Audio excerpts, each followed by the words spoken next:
नमस्कार, आपके साथ मैं हूं विद्यानाथ झा। शुरू हो चुका है ब्रह्मास्त्र। क्या बंगाल की राजनीति में एक बार फिर से खेला होने वाला है? क्या ममता दीदी के जिस मुस्लिम वोट बैंक के अभेद्य किले को बीजेपी नहीं तोड़ पाई, उसे अब सियासत के भाईजान कहे जाने वाले असदुद्दीन ओवैसी ढहाने वाले हैं?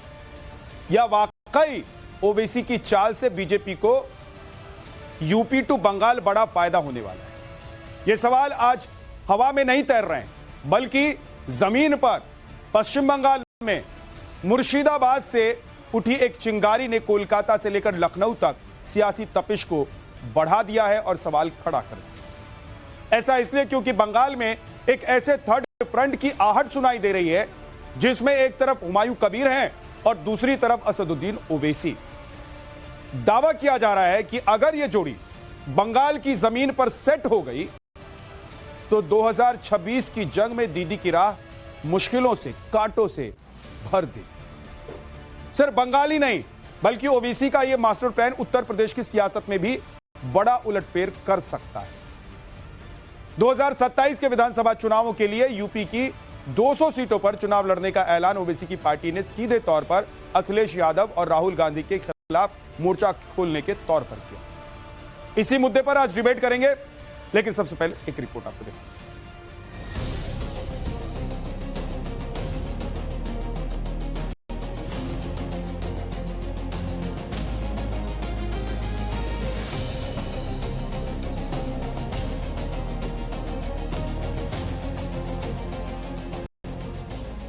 बंगाल की राजनीति में क्या फिर से खेला होने वाला है? क्या 2026 की जंग में दीदी का सबसे मजबूत किला यानी कि मुस्लिम वोट बैंक ढहने वाला है? ये सवाल इसलिए उठ रहे हैं क्योंकि मुर्शिदाबाद में शुक्रवार शाम एक ऐसी बैठक हुई जिसने टीएमसी खेमे में खलबली मचा दी। जनता उन्नयन पार्टी के प्रमुख हुमायूं कबीर और एआईएमआईएम के प्रदेश अध्यक्ष इमरान सोलंकी एक साथ नजर आए। साफ है कि बंगाल में ममता सरकार के खिलाफ एक नया थर्ड फ्रंट आकार ले रहा है, जो सीधा दीदी के वोट बैंक की जड़ पर प्रहार करेगा।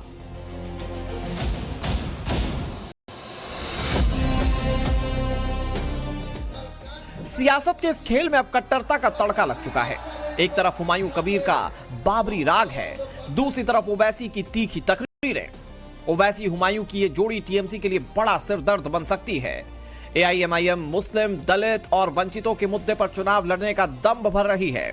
बिहार और महाराष्ट्र में अपनी ताकत का ट्रेलर दिखा चुकी ओवैसी की पार्टी अब बंगाल में ममता बनर्जी के वोट बैंक पर सीधी चोट करने की तैयारी में है। असली ट्रेलर कोलकाता की ब्रिगेड परेड ग्राउंड में दिखेगा। हुमायूं कबीर एक महारैली की तैयारी में है जिसमें खुद ओवैसी मंच साझा कर सकते हैं। जानकार मान रहे हैं कि अगर ओवैसी और कबीर का यह गठबंधन जमीन पर कामयाब रहा तो मुस्लिम वोटों का बिखराव ममता की सत्ता की राह में कांटों की तरह होगा। बात सिर्फ बंगाल तक सीमित नहीं है। ओवैसी की नजरें अब 2027 के यूपी चुनाव पर भी हैं, जहां एआईएमआईएम ने 200 से ज्यादा सीटों पर ताल ठोकने का ऐलान कर दिया।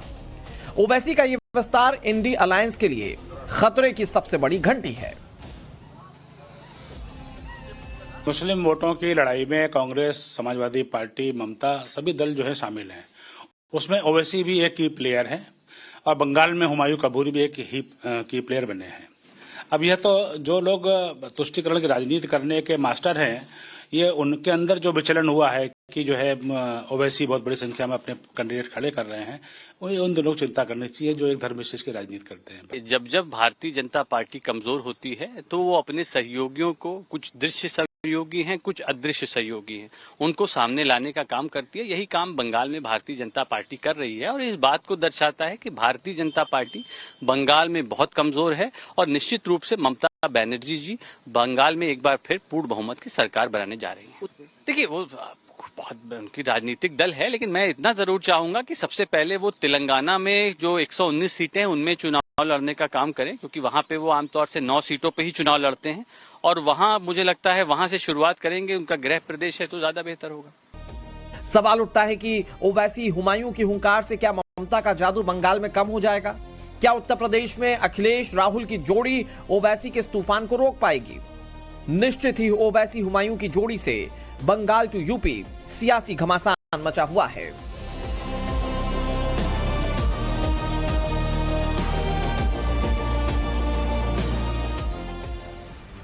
मुर्शिदाबाद में असदुद्दीन ओवैसी की पार्टी यानी कि AIMIM और हुमायूं कबीर की तरफ से एक साझा रैली का आयोजन किया और इसके बाद कहा जा रहा है कि असदुद्दीन ओवैसी भी एक और बड़ी रैली होने जा रही है जिसमें शामिल हो। तो सवाल यह है कि बीजेपी जो ममता दीदी को पिछले विधानसभा चुनाव में और लोकसभा चुनाव में टक्कर दे रही थी, उनके वोट बैंक पर हमला कर रही थी, लेकिन मुस्लिम वोट बैंक की वजह से बीजेपी कामयाब नहीं हो पाई, क्या बीजेपी असदुद्दीन ओवैसी और हुमायूं कबीर की वजह से कामयाब होगी या फिर मुस्लिम वोट बैंक ममता दीदी से छिटक कर एक गठजोड़ के पास चला जाएगा और इसका फायदा न ममता दीदी को होगा, ममता दीदी को तो नुकसान होगा ही, बीजेपी को फायदा नहीं होगा इससे। आज इसी पर बात करेंगे। गोपाल कृष्ण अग्रवाल बीजेपी के प्रवक्ता हमारे साथ हैं, मोहम्मद फैज खान संयोजक राष्ट्रीय मुस्लिम मंच से हमारे साथ हैं, अरविंद सिंह राजनीतिक विश्लेषक हैं हमारे साथ, अखिलेश कटियार जी समाजवादी पार्टी के प्रवक्ता हमारे साथ हैं, मोहम्मद नफीस अंसारी AIMIM से हमारे साथ हैं और बादल देवनाथ राजनीतिक विश्लेषक हमारे साथ हैं। नफीस अंसारी, क्या यह गठजोड़ इसलिए है कि बीजेपी को आप लोग फायदा पहुंचाना चाहते हैं या यह गठजोड़ इसलिए है कि दीदी की सत्ता को आप लोग पश्चिम बंगाल से उखाड़कर फेंक सकें? Thank you so much Vidyanath ji. देखिए, जो लोग हमें बी टीम कहते हैं ना, वो असल में बहुत बड़े जाहिल टाइप के लोग जो हमें ज्ञान दे रहे हैं कि पहले तेलंगाना में सारे सीटों पर लड़ो। उन मूर्खों को मैं ये बताना चाहता हूं कि जिस दिन AIMIM तेलंगाना के सारे सीट पर लड़ जाएगी, उस दिन कांग्रेस क्या TRS क्या कोई सरकार नहीं बना पाएगा, सिर्फ बीजेपी की सरकार रहेगी। तो ये साबित कदम है कि MIM उतने ही सीटों पर चुनाव लड़ती है जितना में MIM का फायदा हो, बल्कि बीजेपी का किसी तरीके से फायदा ना हो। ये बात इनको समझ में नहीं आता है। जहां तक बंगाल की बात है तो देखिए, हुमायूं कबीर साहब ने बाबरी मस्जिद बनाया, TMC ने उनको पार्टी से बाहर का रास्ता दिखा दिया, कांग्रेस ने उनसे किनारा कर लिया, CPM ने अलायंस करने के लिए ही मना कर दिया। क्यों? क्योंकि उन्होंने बाबरी मस्जिद बनाया। तो एक व्यक्ति बाबरी मस्जिद बनाता संवैधानिक तरीके से पूरा पेपर कागज ठीक करके, तो आप उनसे दूरी बना लेते हैं।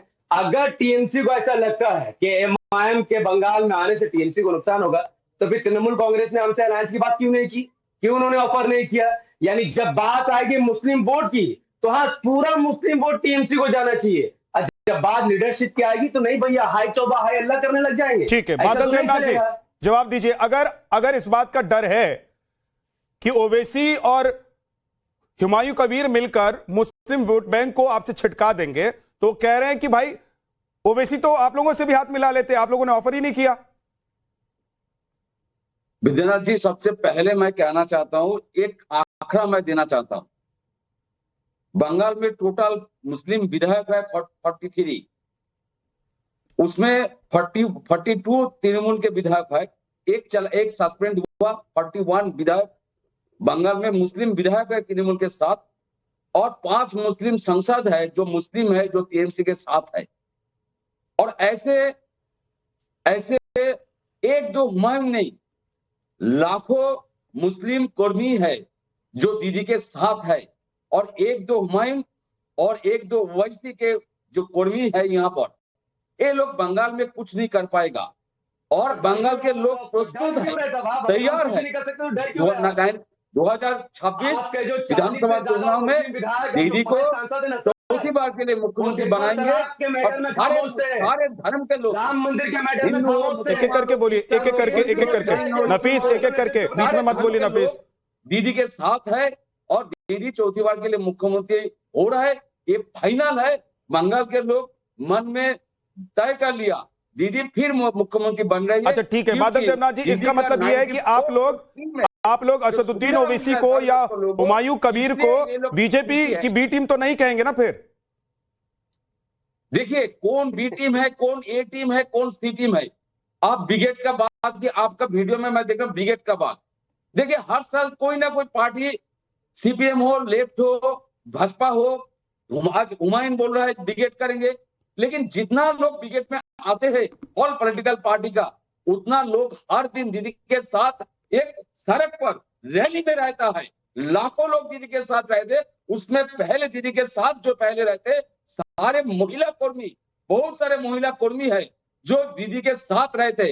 ठीक, ऐसे दो ओके। चार गोपाल कृष्ण अग्रवाल जी, ठीक है सर, ओके। इसमें बंगाल के लोग, ठीक है, ओके। बादल जी, फिर मैं आऊंगा लौट के आपके पास, खेलने का कोई फिर लौट कर आऊंगा, लौट कर आऊंगा। रुक जाइए, रुक जाइए, ममता रुक जी जाइए के साथ है। बादल जी, रुक तो जाइए। ठीक हो गया। अरे रुक जाइए, रुक जाइए, मैं लौट कर आऊंगा आपके पास, फिर बोलिएगा। नफी साहब जवाब देना चाहते हैं, 20 सेकंड में जवाब दीजिए, उसके बाद गोपाल कृष्ण टीएमसी के अग्रवाल जी। प्रवक्ता ने जो अभी ये कह रहे हैं कि मुसलमान इतने विधायक, इतने मुसलमान सांसद, वो टीएमसी से मुस्लिम विधायक सांसद जरूर बने, लेकिन वो मुसलमान का नेतृत्व नहीं करते हैं। जब ट्रिपल तलाक का मुद्दा आया, सबने वॉकआउट कर लिया। आपके विधायक नहीं है, मंदिर का जजमेंट, आपके सांसद नहीं है, तो आप नेतृत्व करने का दावा ठोक रहे हैं नफीस अंसारी। सर, वो मुसलमान और उनके अगर विधायक और सांसद है तो आप कह रहे हैं कि उनका नेतृत्व नहीं करती है दीदी, ये क्या मतलब है? बात कर रहा हूँ मैं, ये नहीं कह रहा हूँ कि वो बन ही नहीं सकते मुसलमान लीडरशिप। उन्होंने धोखा दिया मुस्लिम समाज को। ट्रिपल तलाक हमारे लिए बहुत अहम मुद्दा था। कैसे धोखा दिया? 370 बहुत अहम मुद्दा था। अगर देश में कोई बाबरी मस्जिद बनाना चाहता है, उसको पार्टी से दीदी ने निकाल दिया तो धोखा दिया उसको। सर, मैं कहता हूँ कोई बात नहीं, आपकी बात, इनकी बात अपनी जगह सही है, लेकिन जो मुसलमानों का मुद्दा था वो था, और इस पर टीएमसी के जो विधायक हैं या सांसद, उन्होंने हमें धोखा दिया है। और मैं कहता हूँ अगर उन्होंने मुसलमानों के लिए काम किया है, बंगाल के लिए काम किया है, तो लेट इलेक्शन। आप इतना डर क्यों? आपको डरने की जरूरत ही नहीं थी।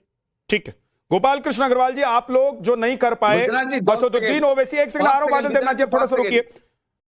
गोपाल कृष्ण अग्रवाल जी, जो काम आप लोग नहीं कर पाए, दीदी के अभेद्य किले को नहीं भेद पाए, वो आप लोगों को लग रहा है कि ओवैसी और हुमायूं कबीर मिलकर कर देंगे? क्योंकि सबसे बड़ा जो इस वक्त दीदी का वोट बैंक है पश्चिम बंगाल में, वो है मुस्लिम वोट बैंक, जिसके दम पर दीदी लगातार जीतती आ रही हैं और आप लोगों को पश्चिम बंगाल का किला नहीं फतह करने दे रही।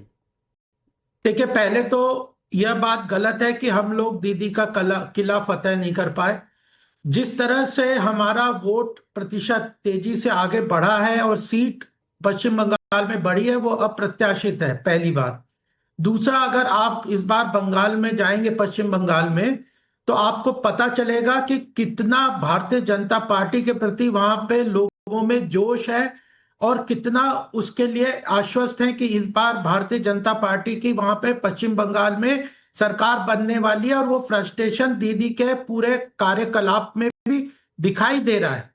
दो तरीके के वोट बैंक की तरह था। एक तो घुसपैठियों को घुसा के उन्होंने फर्जी वोट का अपना वोट बैंक बनाया था, जिसके एसआईआर और जो गहन जो इलेक्टोरल रोल्स का वो पुनर्निरीक्षण हो रहा है, उससे उनका पूरा वो किला फतह हो रहा है, पहली बात। दूसरा, उन्होंने इतने सालों तक मुसलमानों को केवल वोट बैंक बनाया, उनके लिए कुछ नहीं किया, इसीलिए उनके साथ छिटकते हैं लोग। तो वह मुसलमानों को भी ध्यान में आ रहा है, वह लोग भी समझ रहे हैं। अगर हमारी सरकार को देखेंगे तो जन कल्याणकारी योजनाओं में एक बात बताइए मुझे, वो सब ठीक है, जन कल्याणकारी योजनाएं आपकी सरकार लाती है, सबका साथ सबका विकास की बात आपकी सरकार करती है, गोपाल जी, लेकिन ये बताइए कि असदुद्दीन ओवैसी और हुमायूं कबीर को छोड़कर मुस्लिम वोट बैंक क्या पश्चिम बंगाल में या कहीं और उत्तर प्रदेश में बीजेपी के साथ चला जाएगा? हम जिस तरह से काम कर रहे हैं कि हम वोट बैंक कभी नहीं मानते मुसलमानों को। वोट बैंक जिन्होंने बनाया उनसे पूछो उन्होंने मुसलमानों के लिए किया क्या। आज सच्चर कमेटी की रिपोर्ट आप देख लो। कांग्रेस ने इतने साल मुसलमानों को कहा कि हम तुम्हारे खामखा हैं, और उन्होंने किया क्या? सच्चर कमेटी ने उनकी रिपोर्ट में पोल खोल दी। तो मुसलमान तो ये भी कहते हैं, या जो मुसलमानों का प्रतिनिधित्व करने वाले लोग हैं या जो खुद को मुसलमानों का प्रतिनिधि मानते हैं, वो ये कहते हैं कि बीजेपी क्या कर रही है मुसलमानों के लिए। नहीं, देखे, मुसलमान ये समझ रहे हैं, चाहे पसमानदा हो या और मुसलमान कौम हो, वो समझ रहे हैं कि बाकी सब पार्टियां केवल उनको वोट बैंक की तरह एक स्तर पे ही रख के उनको वो आगे नहीं बढ़ने देना चाहती। केवल भारतीय जनता पार्टी है जो धर्म के आधार पे नहीं, बल्कि सबका साथ, सबका विकास, सबका विश्वास के साथ आगे बढ़ना चाहते हैं। और मुसलमानों को यह भी समझ आ रहा है कि अगर वो इंटीग्रेट नहीं करेंगे राष्ट्रीय मुख्य धारा से, तो वह लोग केवल वोट बैंक बन के उनका विकास नहीं होगा। आप क्या कह रहे हैं गोपाल जी की बता रहे हैं समाजवादी पार्टी यानी कि अखिलेश यादव, कांग्रेस, राहुल गांधी या जो दूसरी पार्टियां हैं, उन्होंने सिर्फ मुसलमानों को वोट बैंक के तौर पर देखा, तो सवाल यह उठता है अखिलेश कटियार जी कि आप लोग वोट बैंक के तौर पर उनको इस्तेमाल करते रहे। अब असदुद्दीन ओवैसी और हुमायूं कबीर जैसे जो नेता हैं, वो कह रहे हैं कि भाई हम ही असली प्रतिनिधित्व करेंगे तुम्हारा, हम ही बाबरी मस्जिद बनवा सकते हैं इस देश में, इसलिए आप हमारे साथ रहिए। तो क्या आप लोगों को इस बात का डर नहीं है कि 2027 में जब विधानसभा के चुनाव उत्तर प्रदेश में होंगे और ओवैसी की पार्टी कह रही कि 200 सीट पर हम चुनाव लड़ेंगे, तो आपको नुकसान हो सकता है?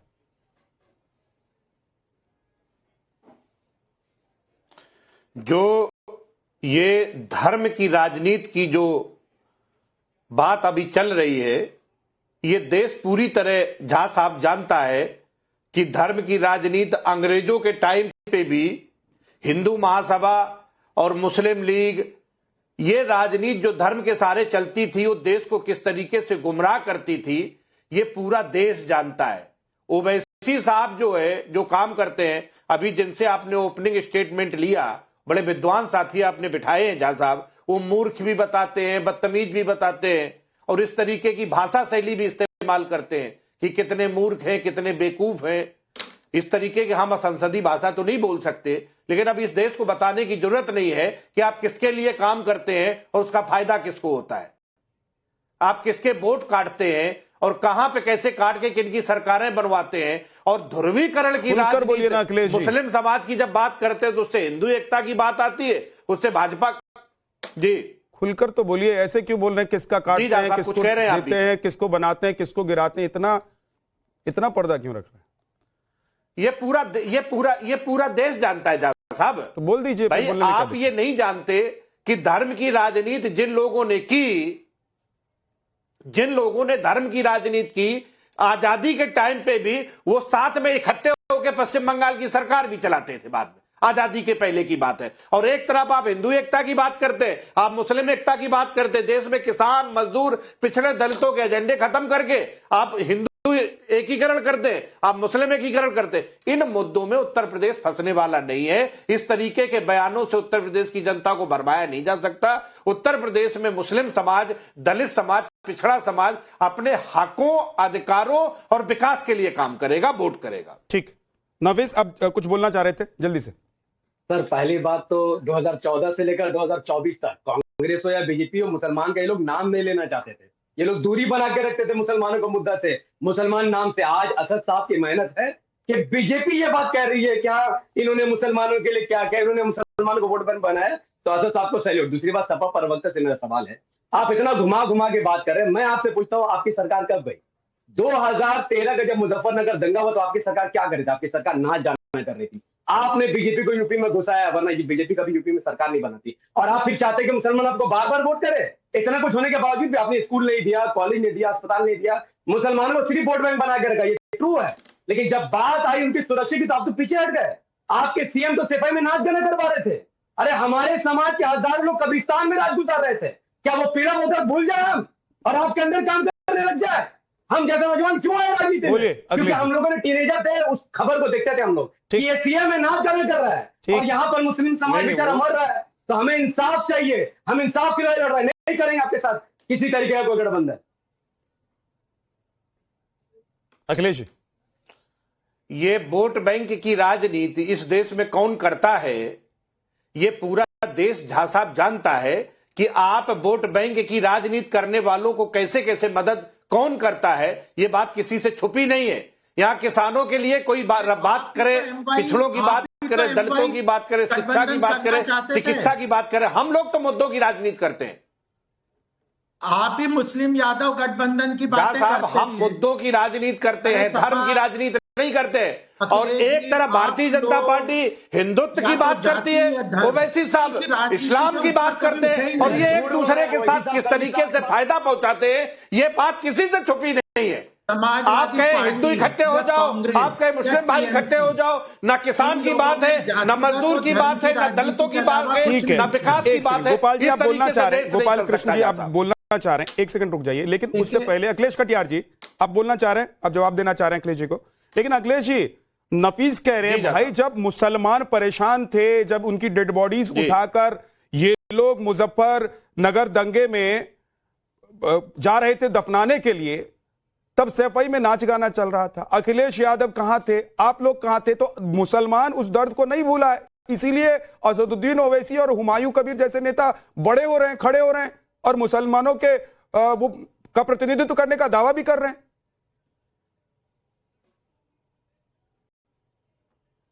झा साहब, हम जो हिंदू या मुस्लिम या सिख या ईसाई, आप धार्मिक पहचान पे बात करेंगे। इस देश ने धर्म की बात करके ये देश आज कहां खड़ा है आप भी जानते हैं, हम भी जानते हैं। इस मुस्लिम समाज में पिछड़ी जाति के भी लोग हैं, मुस्लिम समाज में किसान भी हैं, मुस्लिम समाज में मजदूर भी हैं, मुस्लिम समाज में कारीगर। हम धर्म की पहचान पे बात नहीं करते, हम बात करते हैं क्या है? जो समाज जिस तरीके से है, पीडीए का एक क्या है? गठबंधन क्या था?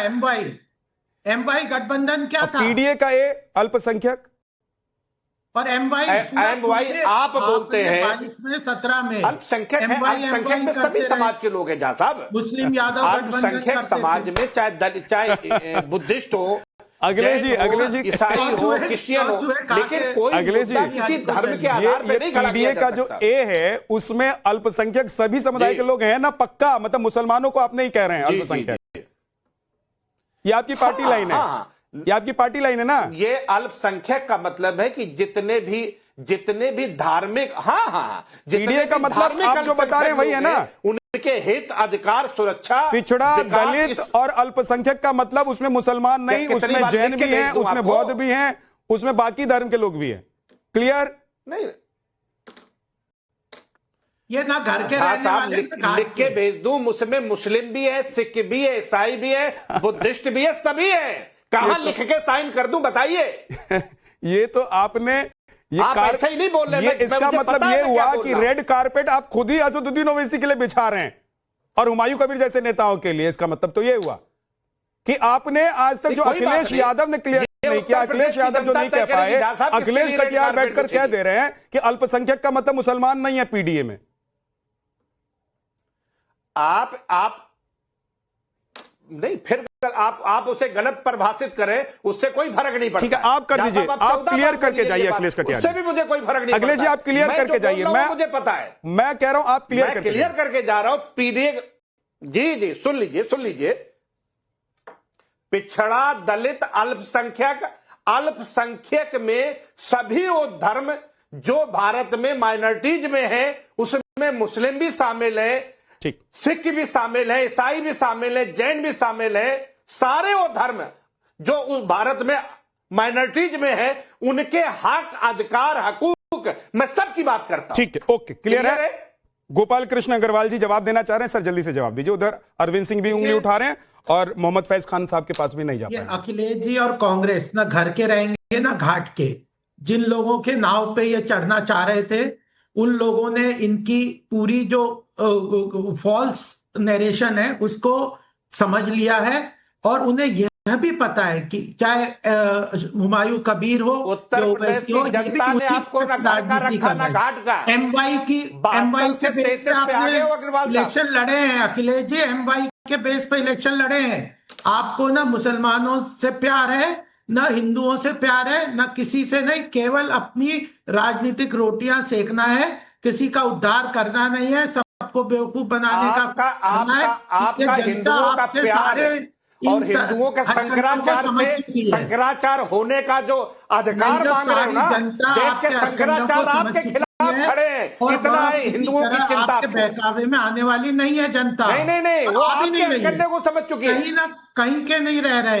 ये हिंदू करते थे ना, आज शंकराचार्य जी आपसे हिंदू होने का सबूत मांग रहे हैं। आप दीजिए सबूत। राजनीति करने लगते हैं, कभी जाति की करने लगते हैं, कभी कहते हैं हम सबके साथ हैं। अरे जो करना था, आपके पास सत्ता थी तब करते ना उनका उत्थान, नहीं करा, आपको एक्सपोज कर ही दिया लोगों ने। ठीक है, और फिर मोहम्मद फैज खान साहब, मोहम्मद फैज खान, शंकराचार्य ने हिंदू होने का सबूत मांगा है। अखिलेश जी उनसे तो सबूत मांगा है, आपके लिए तो शंकराचार्य ने मेरे ही इंटरव्यू में कहा मुख्यमंत्री से कि अखिलेश यादव की पार्टी समाजवादी पार्टी हिंदू विरोधी है, जब भी जरूरत पड़ी है कभी भी हिंदुओं के साथ नहीं खड़ी रही है।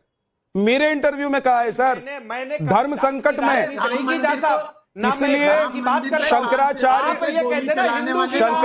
के कंधे पर सवार होकर राजनीति की नैया पार लगाने की कोशिश आप लोग मत कीजिए सर, डूब जाएंगे। क्योंकि शंकराचार्य ना आपके साथ है और ना बीजेपी के साथ हैं। शंकराचार्य कहते हैं कि वो धर्म के साथ हैं, उनको रहने दीजिए धर्म के साथ, उनको रहने दीजिए, उनको कोई दिक्कत है तो वो सवाल उठा रहे हैं, वो आप पर भी उठाएंगे। कौन डूबेगा कौन डुबाएगा ये जनता तय करेगी। जहां साहब ना आप तय करेंगे ना भाजपा तय करेगी। ठीक है और भाजपा ने को जनता ने डुबो दिया है। 33 सीटों पे बैठे हैं यूपी में, 33 सीटों पे दिया है पूरी तरह। ठीक है फैज खान साहब, चलिए आइए अब मुद्दे पर आते हैं, मुद्दे पर लौट कर आते हैं। फैज खान साहब, क्या मुख्यमंत्री से जो बाबरी मस्जिद इस देश में बनवाएगा उसके साथ क्या मुसलमान हो जाएगा? एक सवाल तो ये।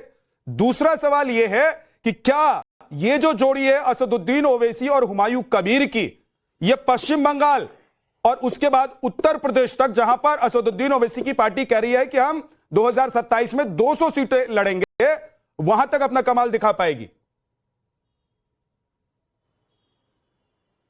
बिस्मिल्लाहिर्रहमानिर्रहीम। भारत माता की जय। विद्या भैया, मुझे आपका डिबेट इसलिए पसंद है कि आपके डिबेट में विद्या की बात, ज्ञान की बात, विजडम की बात होती है। मुझे 2 मिनट धैर्य से आप दीजिएगा, आपके सारे प्रश्नों का उत्तर दूंगा। मौलाना आजाद और खान अब्दुल गफ्फार खान साहब ने आखिरी दम तक मुस्लिम लीग और जिन्ना की राजनीति का विरोध किया, विभाजन का विरोध किया।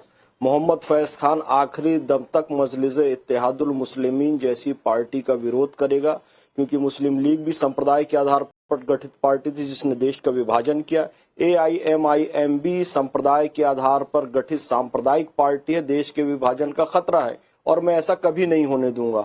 खतरा कैसे, आप एक बात समझ जाइए। सबसे बड़ा सेक्युलर नेता समझने वाला जितेंद्र आह्वान, 23 साल की पुरानी दोस्ती, यूनुस शेख एक पार्षद का चुनाव MIM के टिकट में जीतता है और अपने 23 साल पुराने दोस्त को कहता है कि श्वान बनाकर मारूंगा तुझे, मुमरा में घुसने नहीं दूंगा। और बाजू में खड़े होकर उसकी बेटी ताली बजाती है, जो कभी जितेंद्र आह्वान को चाचा और ताऊ बोला करती थी। इसी तरीके से अधीर रंजन चौधरी बंगाल के एक बड़े धर्मनिरपेक्ष नेता हुआ करते थे।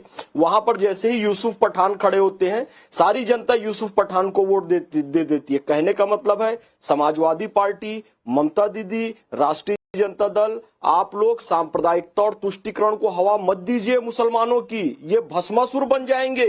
क्योंकि मैं मुसलमान हूं, मैं जानता हूं ये बात गल्फ कंट्री अच्छी तरीके से समझ चुकी है, इसलिए वो मुस्लिम कट्टरपंथ और तुष्टीकरण को बिल्कुल हवा नहीं देते हैं। तो गल्फ के 10 देश देखिए बिल्कुल उन्नत है, और जिन जिन देशों ने मुस्लिम कट्टरपंथ को हवा दी, तुष्टीकरण दिया, वो देश बर्बाद हो गए। मैं नहीं चाहता मेरा देश बर्बाद हो।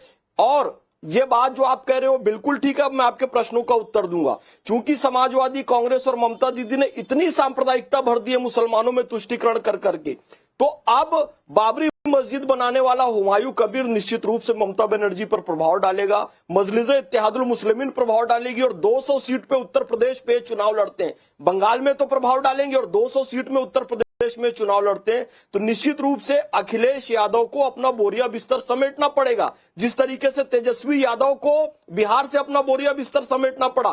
फिर से मैं इन सभी पार्टियों से निवेदन करता हूं कि जैसे भस्मासुर को शिव जी ने आशीर्वाद दे दिया था लेकिन विष्णु जी आके बचा लिए, उसी तरीके से ममता बनर्जी और अखिलेश यादव जैसे लोगों ने भस्मासुर को आशीर्वाद दे दिया है।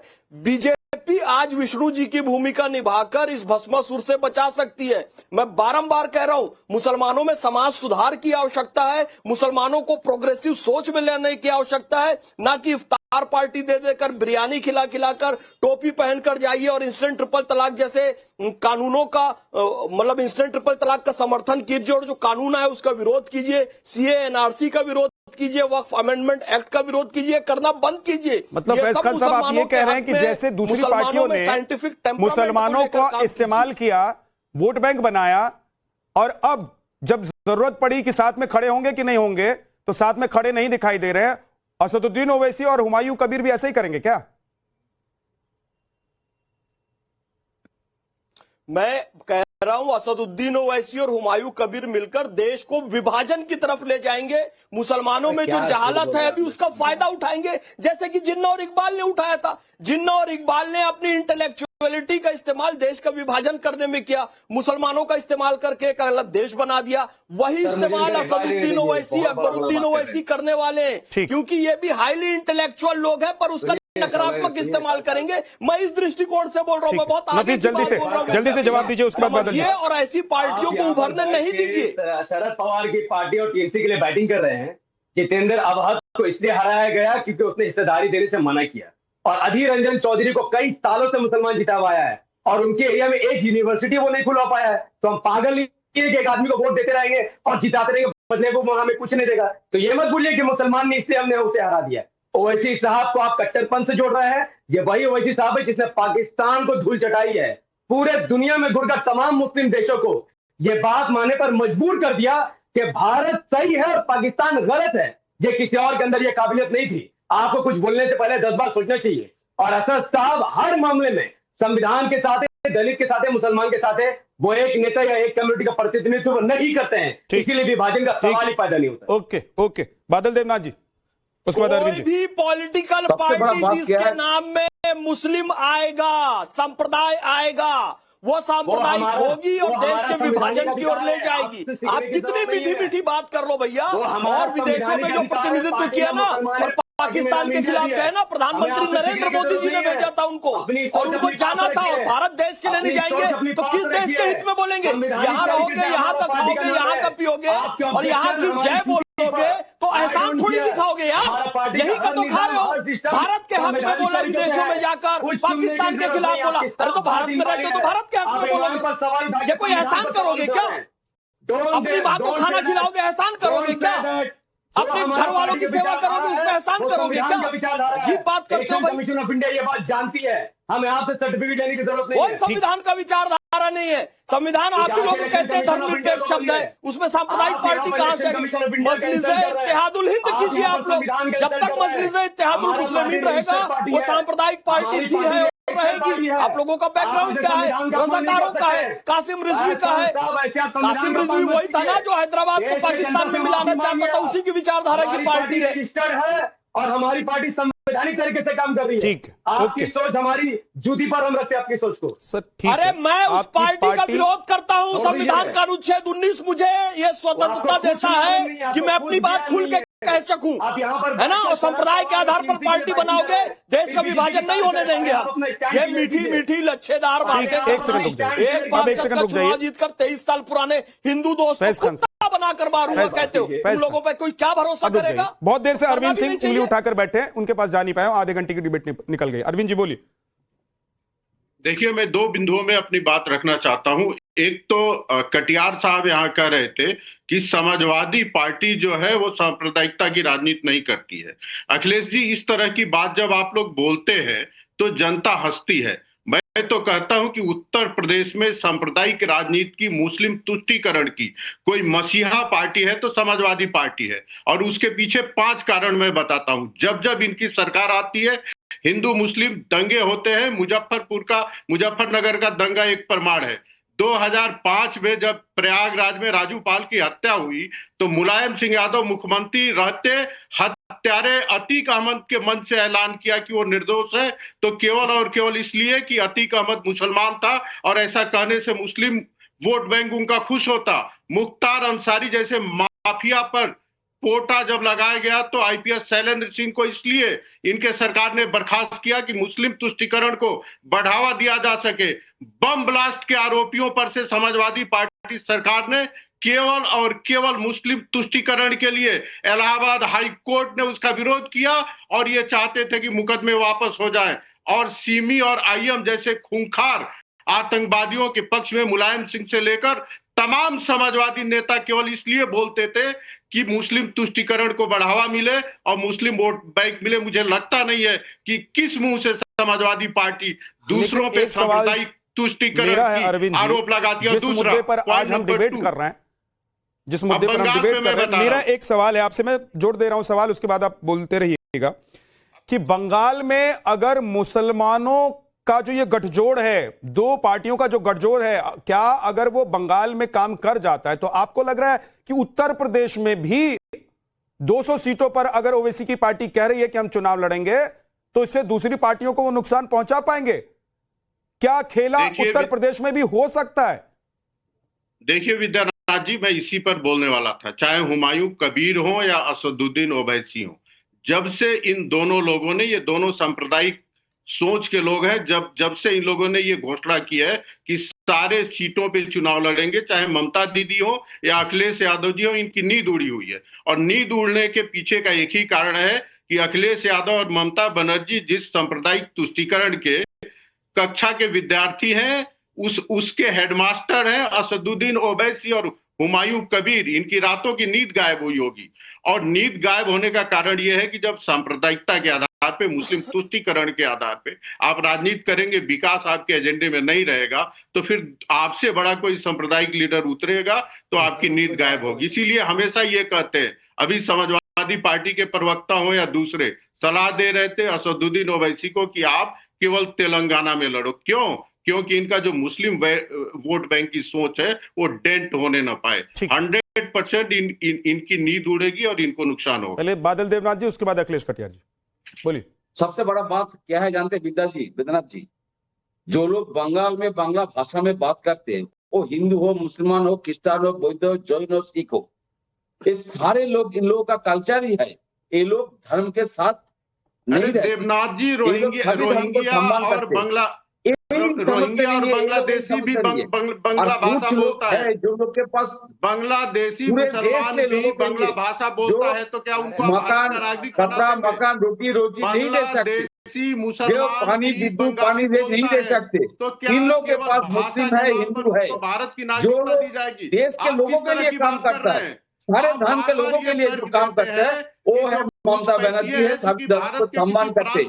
यहाँ पर एक तो हुमायूं से कुछ नहीं होगा, और पूरे विश्व में जितना बंगाली कल्चर है, ये लोग सभी धर्मों को सम्मान करते हैं, यही ये लोग समझते नहीं है। और बंगाल में भाजपा के जितना लीडर यहाँ पर आते, रविन्द्रनाथ टैगोर को रविन्द्रनाथ सान्याल कह दिया, और नेताजी सुभाष चंद्र बोस के परिवार को इस शहर के हियरिंग में पहुंचा दिया, और राजा राममोहन राय को तो ये लोग तो देश विरोधी कहते हैं। तो ऐसे लोग जो भाजपा के लोग, कोई ओवैसी हो और हुमायूं हो, ये लोग समझते नहीं है बंगाल के कल्चर क्या है, और ममता दीदी सारी धर्म को सम्मान करते हैं। और सारे धर्म बहुत के कम लोग, बचा हुआ है। जल्दी से गोपाल कृष्ण अग्रवाल जी, जल्दी से जवाब दीजिए, क्योंकि वो आप पर सवाल उठा रहे हैं। उसके बाद अखिलेश जी को 30 सेकंड। देखिए, मैं तो ये स्पष्ट कहना चाहता हूं कि अब ये जो मुस्लिम तुष्टीकरण की राजनीति का जो वक्त है वो बंगाल में ऐसा नहीं होता है। चाहे उन्होंने मुसलमानों ने देख लिया है, चाहे कांग्रेस हो, चाहे समाजवादी पार्टी हो या टीएमसी हो, इन्होंने मुसलमानों के हक में कुछ करना नहीं है। केवल अब चाहे ओवैसी आ जाए या हुमायूं कबीर आ जाए, ये नए प्लेयर आ सकते हैं, बट मुसलमानों के लिए वो कुछ करने वाले हैं नहीं। और वो लोग सब समझ गए, मुसलमानों के भी ध्यान में आ गया है कि उनका जो लक्ष्य है, उनका पूरा तभी होगा विकास जब वो मुख्य धारा से जोड़ेंगे, और वह काम मोदी जी के नेतृत्व में भारतीय जनता पार्टी कर रही है। माफी चाहता हूं अखिलेश कटियार जी, आपके पास नहीं आ पाया क्योंकि वक्त अब नहीं है। बहुत बहुत शुक्रिया आप सभी मेहमानों का हमारे साथ जुड़ने के लिए।